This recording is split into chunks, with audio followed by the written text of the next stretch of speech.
Olá pessoal, tudo bem? Ralph Peter com vocês novamente, programa Livros em Revista, que vai ao ar toda quarta-feira às 19 horas pela nossa BCC Television, que sempre tem o firme propósito de levar até vocês um bom entretenimento com elevado teor de cultura. Cultura esta que irá acontecer em segundinhos, uma cultura histórica, histórico-geográfica, que muito abalou a nação, fatos que marcaram de maneira indelével toda a nossa nação, como já falei, particularmente São Paulo, que foi o foco do que a gente chama de Revolução Constitucionalista de 1932. Ao meu lado direito, Luiz Octaviano de Lima, ilustre... Otávio, perdão, muito obrigado. Você sabe que é a terceira vez que eu leio Octaviano, eu não sei porquê, não tenho nenhum amigo com esse nome, diga-se de passagem. Então é Luiz com Z, Octávio de Lima, jornalista que participou, enveredou por diversas redações dos principais jornais do país, trouxe ao lume seu terceiro livro, depois ele fala quais eram os outros dois, como eu já falei, um triste e inquietante período da nossa história. O livro chama-se 1932, São Paulo em chamas.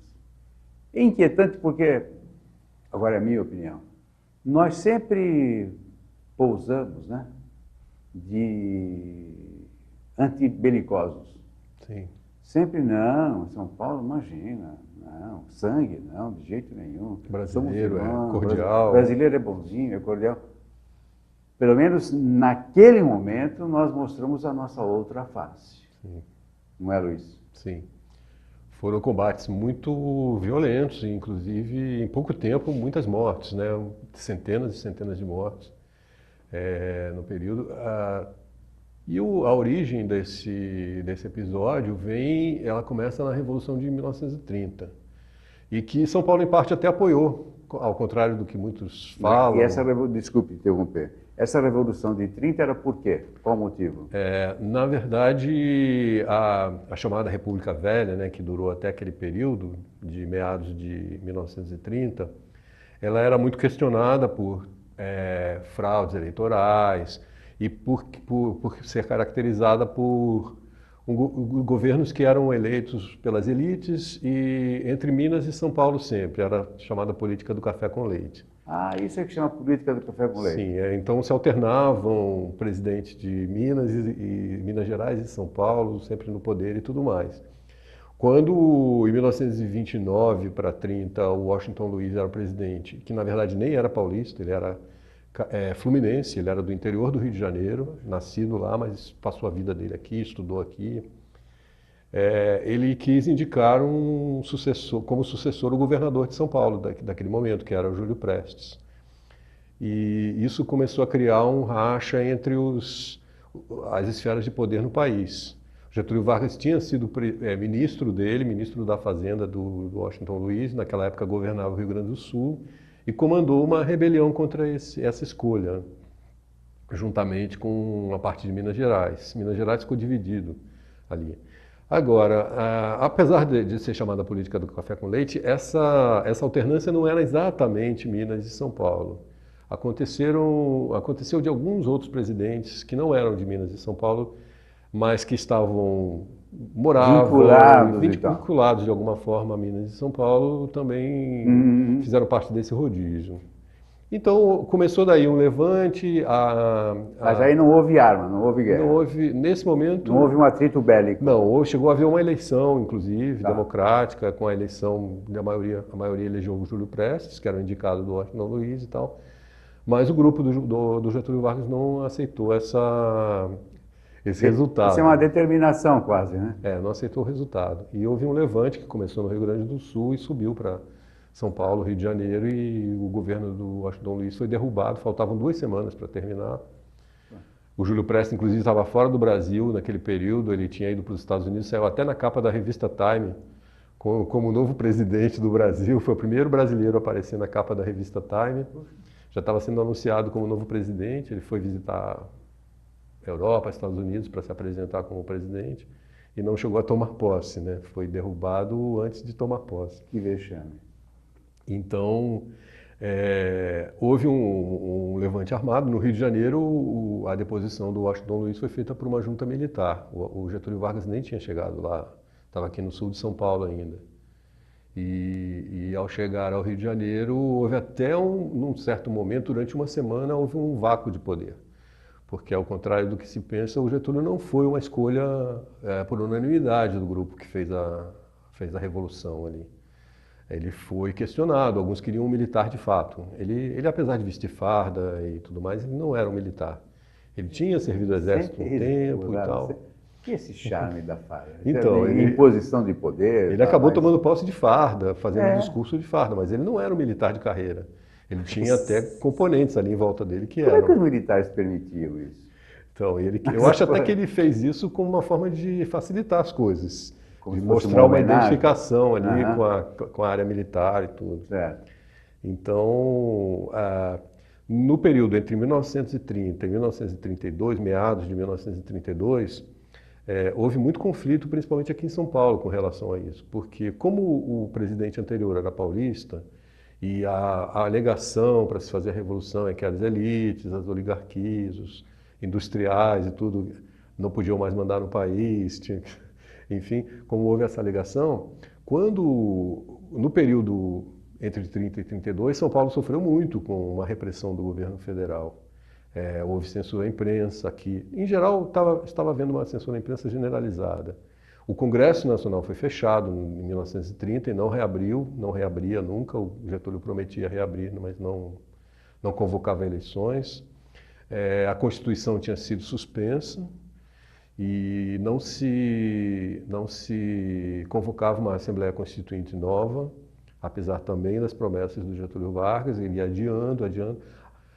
A tal ponto até que um jornal do Rio de Janeiro, onde era a capital federal, e era um jornal governista, até bem pró-Getúlio Vargas, pró-governo novo, começou a criticar também, a dizer, o governo provisório está provisório demais, tempo demais. Despotismo, né? Está ficando muito provisório, tempo demais.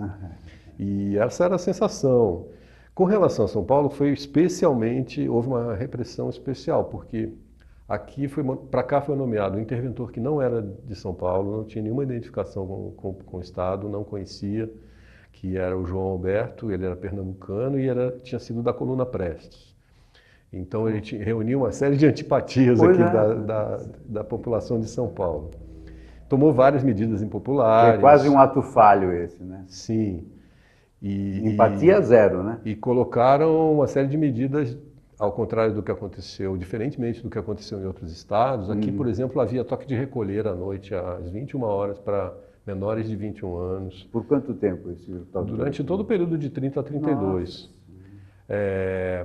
Os transportes eram suspensos à noite também, para evitar que as pessoas se aglomerassem na cidade, fizessem reuniões, manifestações.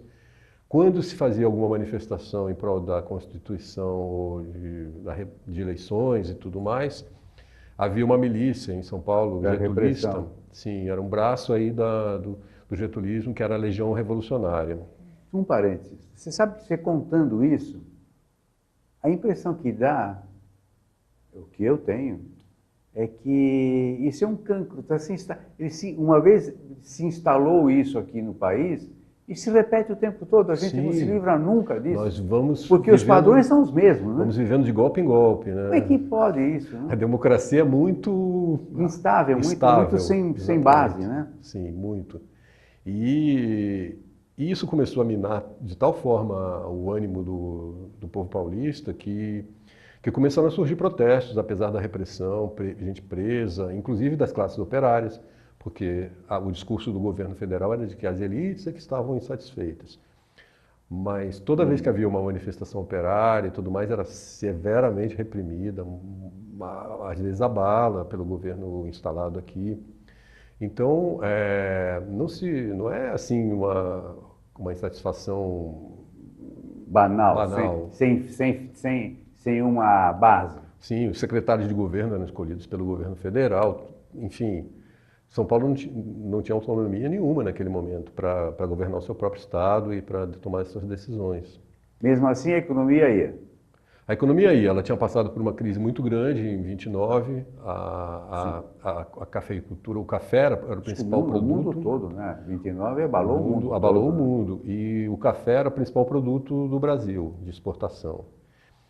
E a principal fonte de renda do país em termos de comércio exterior.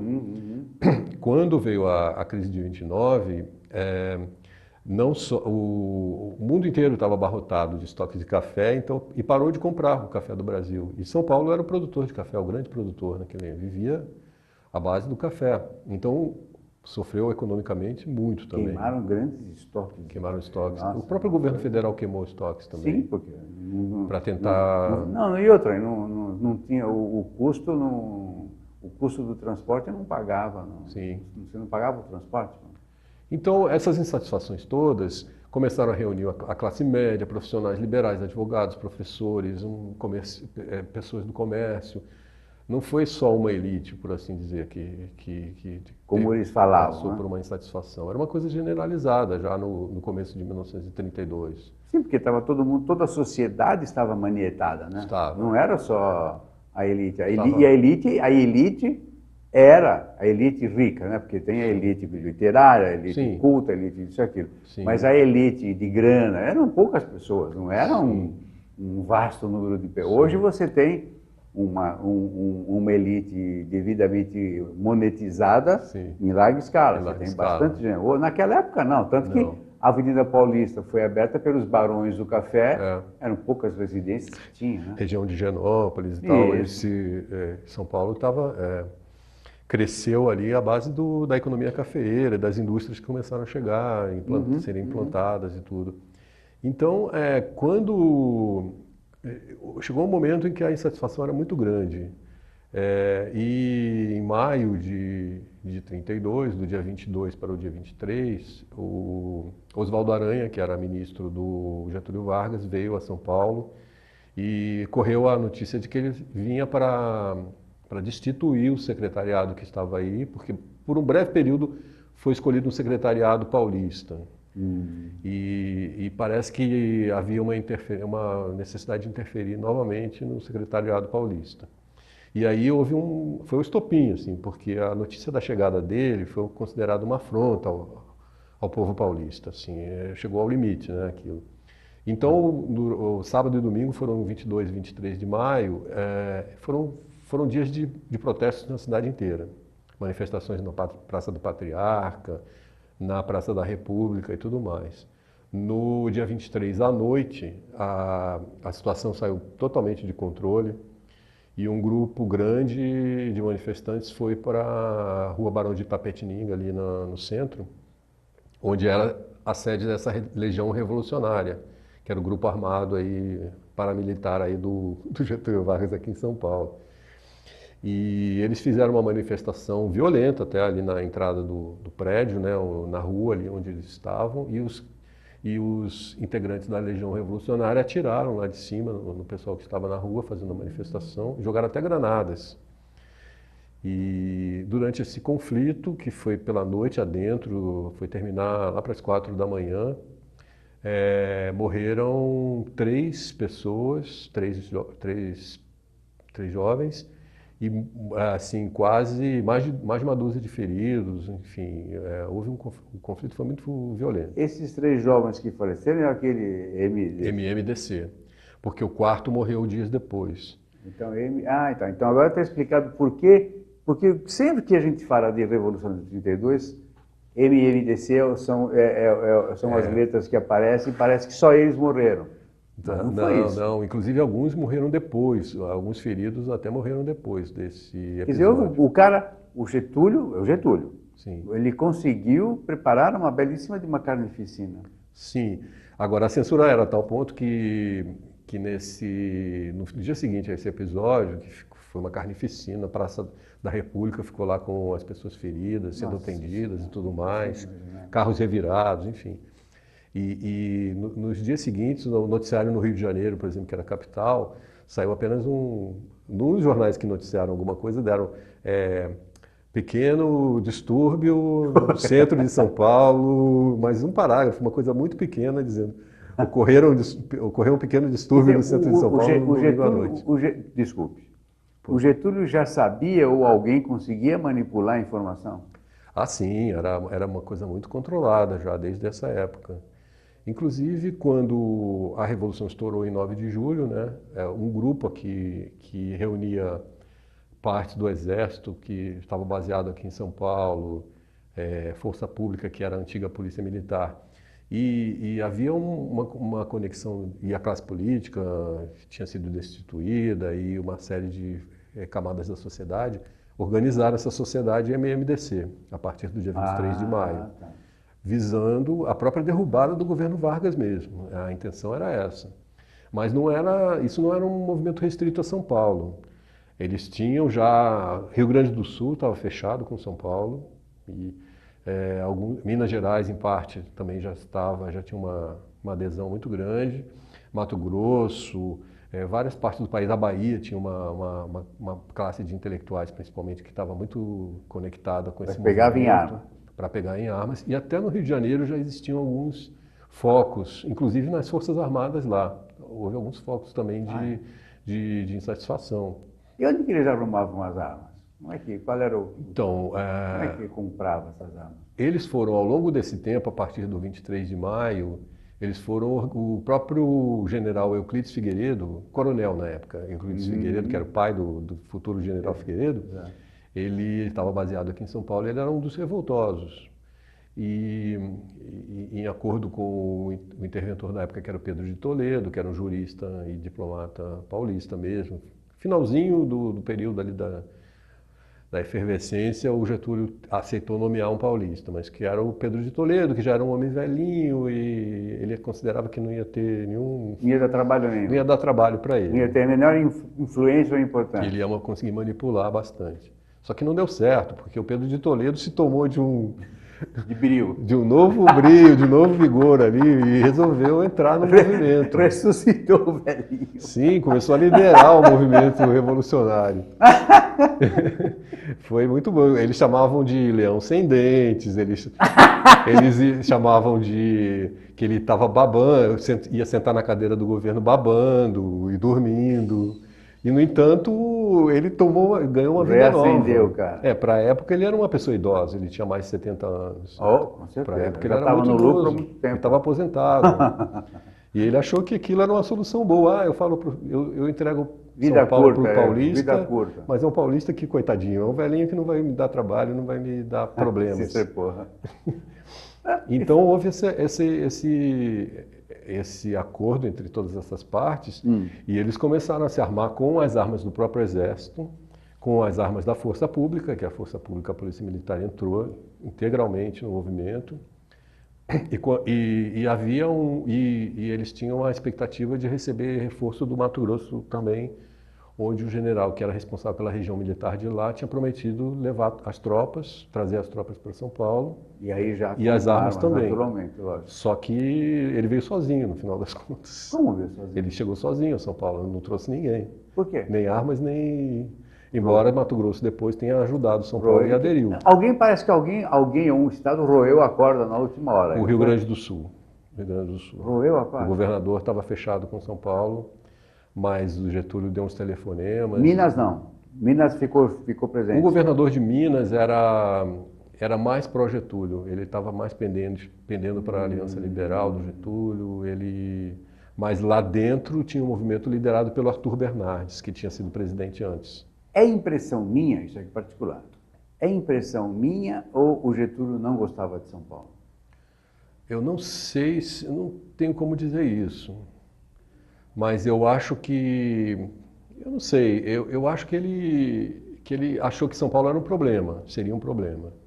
Porque São Paulo, ele tentou até esmagar, posso usar o termo. Porque, se mal me lembro, eu vi uma cena, como você é um historiador, você foi pesquisar exaustivamente, o teu livro é um livro de grosso calibre. Por sinal, na minha coluna, eu sugiro que os pais, os professores, os mestres e responsáveis leiam esse livro primeiro, se imbuam das palavras verdadeiras que esse moço trouxe E eu creio, francamente, que ele deveria ser sugerido para leitura nas escolas. Porque, infelizmente, nós temos a memória curta, Sim. infelizmente. E, se nós estamos falando, a Revolução de 32 está aí, está no nosso pé. Mas o nosso processo de informação ele é autofágico, ele vai se comendo. Então, as coisas vão se esvaindo no decorrer do tempo. Quase que eu falo na noite dos tempos, aí fica muito filosófico. Mas a verdade é que esses fatos, particularmente aqui em São Paulo, nós tivemos heróis, pessoas que deram a vida pelos seus irmãos e alguns que, naturalmente, eles jamais veriam. Sim. E isso tem que ser enaltecido, deve ser valorizado e deve ser pranteado. Porque não é qualquer um que dá a vida em prol de terceiros ou de um ideal. Alguns eram muito jovens, gente de escola. Pô, esses 4 aí, coitados. Bom, se bem que eles foram atingidos. Esses 4 não eram todos jovens. Mas eles foram atingidos. Foram. Estavam lá no meio, tanto quanto eles foram atingidos, como poderiam ser outros. Sim, sim. Tá? Não é que eles estavam com arma em punho. E a juventude entrou em massa no movimento. Foram 60 mil alistamentos em poucos dias, dos quais metade, mais ou menos, foi para o combate. Quer dizer, havia realmente uma gana de tirar o cara do... Tinha menino de 15 anos que queria ir combater e foi proibido, porque eles falaram, não, você não pode. Então vai trabalhar na retaguarda, ajudando na correspondência, na infraestrutura aqui do movimento. Quanto tempo você levou para escrever o livro? Olha, em pesquisas foram uns 2 anos, mais um tempinho para escrever. E as pesquisas, como que é? Porque como eu falei agora para eles que nós temos a memória curta, e isso infelizmente é uma grande verdade, não é uma opinião, é uma verdade, é um diagnóstico. Como é que você conseguiu levantar todos esses dados? Qual foi a dificuldade que você teve? Imagino que você teve muita dificuldade. Uma facilidade, na verdade, foi que eu divulguei que estava fazendo esse livro nas redes sociais e tudo mais, porque as famílias ainda estão aí, né? As famílias que viram seus parentes participarem. Algum combatente está vivo ainda? Acredito que não. Eu conheci uns 3, mas já foram. O ano passado morreu um dos últimos que ia fazer 104 anos. Que havia na Praça da Sé em São Paulo, na Juanita Garibaldi, uma associação deles. Sim, e tal, né? Eles preservam bastante. As pessoas não sabem, inclusive, por exemplo, elas passam pelo obelisco ali do Ibirapuera, não sabem. Te falar, obelisco, me conta essa do obelisco. Elas não sabem que aquilo ali, o que representa aquilo, qual é a relação que aquilo tem com a história de São Paulo. Ele é visitável, né? E ele é visitável, ele está totalmente restaurado lá dentro, é muito bonita a visitação. Então, desculpe, esse obelisco que agora foi muito bem mencionado, que está no livro, é um monumento muito lindo, que você entrando pela 23 de Maio, já no centro da cidade, você observa que ele fica bem no meio do Parque do Ibirapuera, que é um dos maiores parques da América Latina. Sim, certo? Eu não falei errado, não, tá? Eu falei certo. E é lindo, e eu não sabia que ele era visitável. É porque ele passou alguns anos em péssimo estado de conservação. Tinha goteiras e tal, eu me lembro que tinha infiltração. Estava alagado, o piso dele estava todo alagado, estava cheio de infiltrações, e ele passou alguns anos sendo restaurado, mas ele está impecável. A visitação é muito, assim, é muito elucidativa do que aconteceu. E você menciona no teu livro que está tudo muito limpo, bonito, tem altares e tal. Sim, tem inscrições lá, poemas sobre 32 que foram Guilherme de Almeida. Guilherme de Almeida. Quer dizer, o paulista nessa época de 32 fez valer o non duco or duco. Sim, inclusive ele ficou sozinho praticamente em termos de combate, né? Porque vieram tropas do Brasil inteiro. Até com uma propaganda enganosa que foi feita pelo governo federal no Nordeste. Fake news, já havia fake news? Já havia. No governo, nos estados do Nordeste, falaram que São Paulo queria acabar com as religiões, com a religião católica. Era a época do Padre Cícero, inclusive, lá no Nordeste. Ele era claro vivo. Que, né? Pelo amor de Deus. Né? Então, isso atingiu muito as pessoas lá. Claro. Todo tipo de coisa, que São Paulo queria se tornar comunista. E, enfim. Aliás, quando eu era criança, eu ouvia dizer que comunista comia criancinha. Então sempre foi usado isso aí. Agora, me fala uma coisa, eu estava falando, eu aqui transversi e tal. Fala uma coisa. É verdade que eu vi uma cena dessas, eu não sei se foi o Getúlio que mandou fazer isso. Que o Getúlio mandou queimar a bandeira paulista em Praça Pública? Sim, em 1937.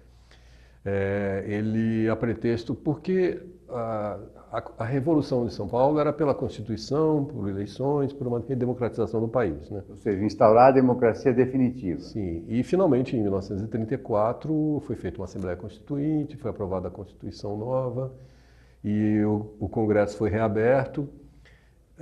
As câmaras municipais, as assembleias estaduais também foram retomadas. Toda a base foi restabelecida. Sim, mas um ano depois houve a chamada intentona comunista lá no Rio de Janeiro, né, uma tentativa de golpe comunista, e o Getúlio, a pretexto disso, começou a fechar totalmente, novamente, as instituições do país. E quando, em 1937, houve um outro atentado, aparentemente integralista, né, de direita, e também a pretexto disso ele eliminou essa Constituição de 34 e foi feita uma Constituição às pressas com todo tipo de medidas repressoras em cima do país. Restrições totais. Totais, sem Congresso de novo, censura. E mandou queimar a bandeira por quê? E quando ele fez isso, declarou que seria o Estado Novo, né, que na verdade existia uma falsa democracia, no dizer dele.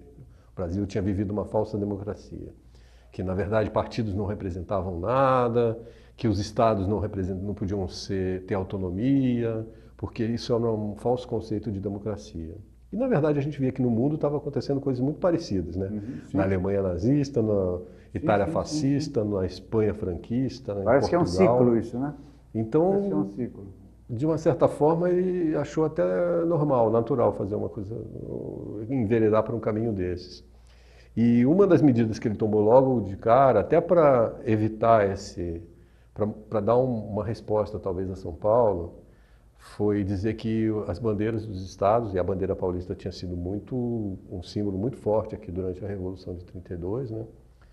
Ele extinguiria todas as bandeiras, todas as representações dos estados e tudo mais. E houve um evento lá no Rio de Janeiro, público, com o discurso dele, onde foram queimadas todas as bandeiras dos estados. Então não foi só a de São Paulo. Não, todas, mas a de São Paulo foi a primeira a ser queimada lá numa pira. E você sabe que eu não... Terminou, desculpa. Sim, terminei.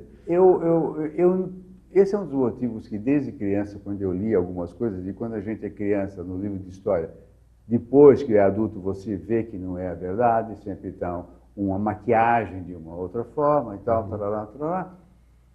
Eu nunca consegui entender por que alguns paulistas veneram tanto o tal Getúlio Vargas.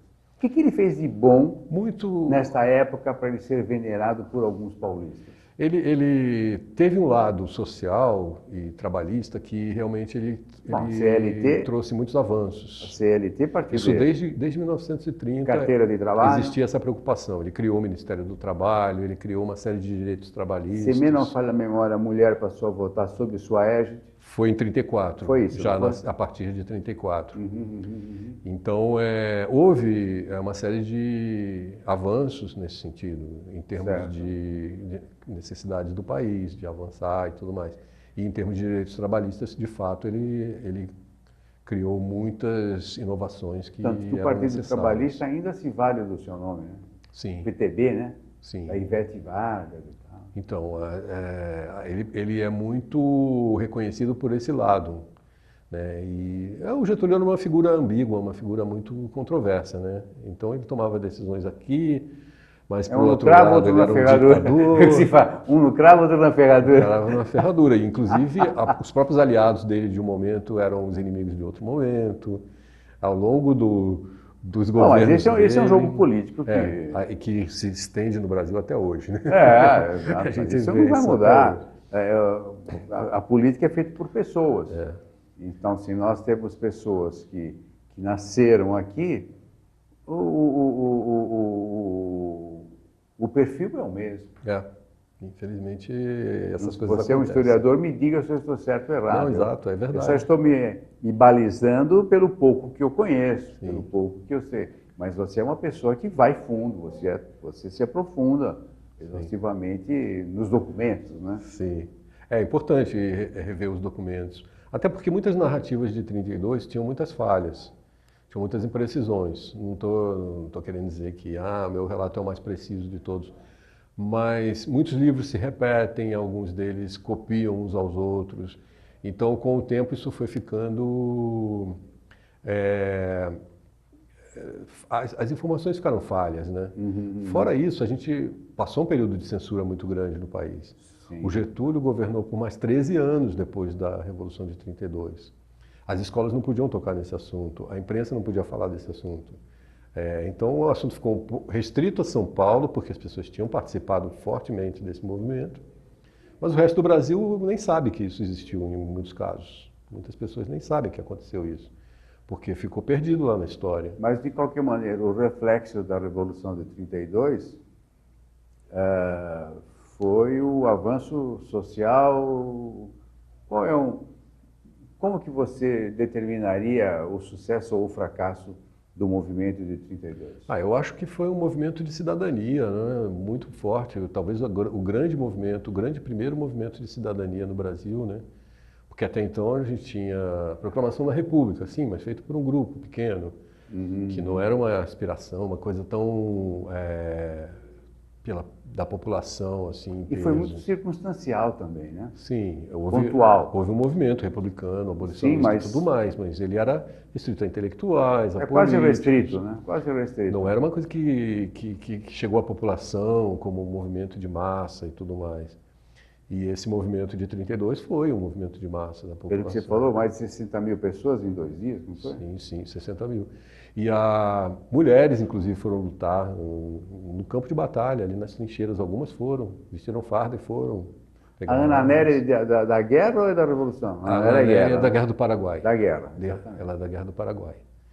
Mas algumas, tem a Maria Guaçábia, que era uma professora do interior de São João da Boa Vista. Os irmãos tinham ido para lutar na Revolução. Ela pegou uma farda de um deles e foi também, vestiu e foi. Nossa, tem que ter um despojamento miserável. Passou um caminhão, ela era uma professora, viúva. Passou um caminhão em frente ao lugar onde ela morava, e com soldados, ela entrou no caminhão e foi embora. E ela entrou como mulher ou vestida de homem? Ela tentou passar por homem, mas não deu certo. Você está brincando. E o coronel Romão Gomes, que era do pelotão dela, que era o comandante, né? Ela foi denunciada e falaram, olha, tem uma mulher ali lutando. Ele mandou chamar ela falou, mas eu queria lutar, meus irmãos foram, um até já morreu. Ele falou, não, então você vai ficar até para dar coragem àqueles que não têm coragem de lutar, dentro do meu próprio pelotão. E aí o que ela fez? Pegou em arma? Pegou em armas. Não brincando. Fez prisioneiros, eles se sentiam muito humilhados, os presos que eram capturados por ela. Naquela época... Os federais que ela capturava ficavam revoltados. Hoje ser capturado por mulher é uma questão de bom senso, né? Naquela época não, né? Uma humilhação miserável. Teve um deles que perseguiu ela depois da Revolução. Fez uma perseguição a ela. Para matá-la? Não, mas ele, como o lado federal venceu a guerra, a Revolução, que era uma guerra civil, né? Ele perseguiu profissionalmente, ela não pôde voltar a ser professora. Nossa. Ele não permitia que ela voltasse a dar aula. Ele foi descobrir onde ela estava e tudo. Meu amigo, nós estamos terminando, infelizmente. Ótimo, foi ótimo. E eu quero que você continue pertinaz desta maneira, buscando os dados históricos que a maioria da população desconhece. Sim. Porque, infelizmente, como eu falei, nós temos um processo muito efêmero de informação. Nós talvez nem gostemos de muita informação, particularmente da história. A gente vive o aqui e agora e está acabado, como se o passado não representasse um bom presente. Sim. E tendo um bom presente, naturalmente a gente pode garantir um bom futuro. Mas pessoas como você vão garantir esta fonte de informação. Eu espero que você continue.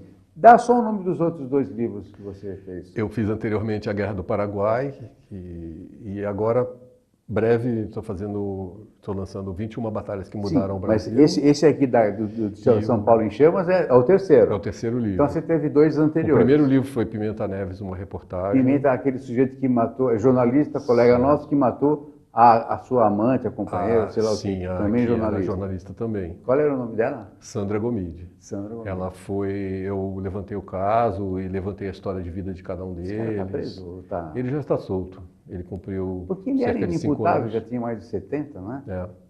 Ele cumpriu 5 anos mais ou menos de prisão e lá em Tremembé e foi solto, já há uns 2 Covardia anos. miserável, né? E o segundo?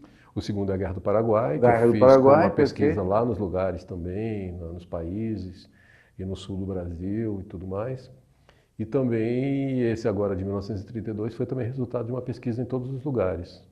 Rapidinho, um segundo. Qual é o ponto mais importante do teu livro aqui? Eu sei que é sacanagem perguntar, porque é Eu teu acho que filho. é o fato dele ter sido um movimento mais nacional do que as pessoas imaginam, não foi uma coisa restrita a São Paulo, foi um movimento mais nacional do que a gente imagina, mas foi sufocado.